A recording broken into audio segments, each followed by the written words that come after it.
What's this? A bonus video? That's right, I'm doing something new on the channel. I'm going to reveal it here. We're doing a read-along.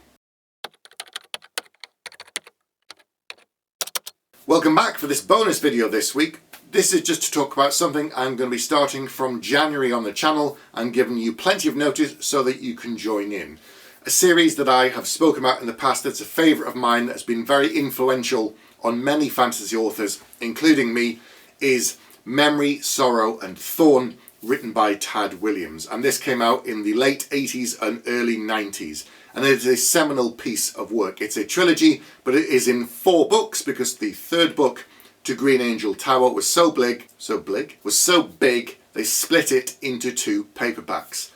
For years, people were asking Tad Williams to continue telling stories within that world, and he didn't for a long time. But then he wrote a book called The Heart of What Was Lost, and this is like a bridging story between Memory, Sorrow and Thorn and the new series that he has started within the last couple of years, which is called The Last King of Osten-Ard.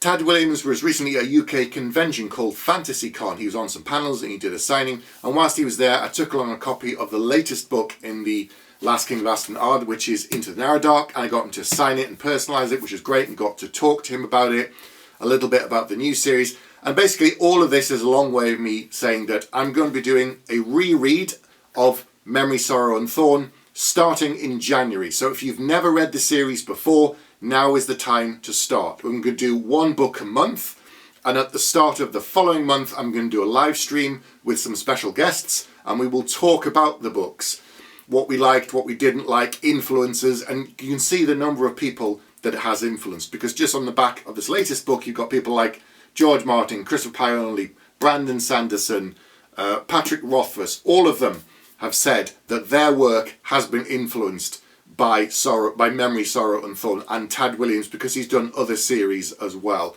So in January we'll be reading The Dragonbone Chair, and at the start of February there will be a live stream. Second book in February, the first part of To Green Angel Tower in March, and then the final part of the trilogy in April. Whether or not we go beyond that, that's completely up to you. I might do it. I'm not sure if I'll continue doing it with live streams and doing 1 book a month, but the plan is to do the first 4 books of the first series, which will then set me nicely up to read the kind of bridging book, The Heart of What Was Lost, and then I'll lead into the new series. Now, I'm one of those fans who has been waiting, 25 years to him to come back to the world of Osten-Ard, and I really can't wait, but I want to refresh myself. I want to go back into this world and start with The Dragonbone Chair again. If you're joining in, start with The Dragonbone Chair. It was published in 1988. Now you need to remember what was coming out around that time, everything that's been published since, and it's a very different kind of book. It's a fairly chunky book. It's like 600-700 pages long.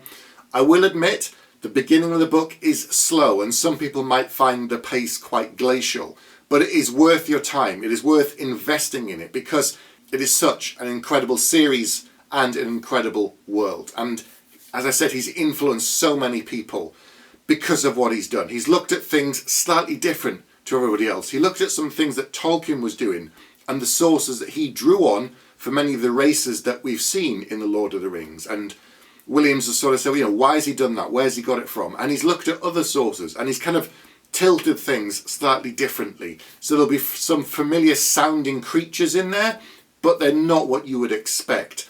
And the story is epic in its sprawl, and it's really, really important, and it's about the nature of stories as well, which people like Rothfuss have obviously gone on to do with The Name of the Wind and their own series like that.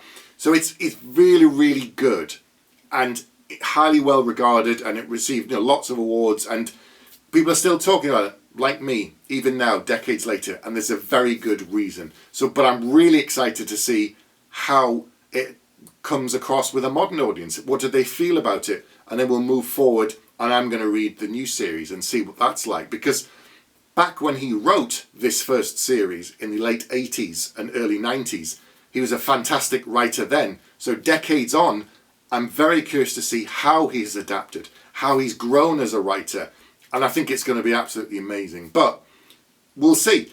We're going to do a live stream, so go out and pick up a copy of The Dragonbone Chair, get someone to buy you it for Christmas or whatever, Start reading it early January. Early February, we'll start talking about it. I'll post updates on the community tab in the channel, so check out them with dates and times of when we'll be doing the live streams. Come along, join us, post your thoughts, post your questions for me and my guests who we'll be talking about the series. Take part, and I look forward to seeing what people think about it, really. But that is all I'm going to talk about for today. I'll be back very soon with another video.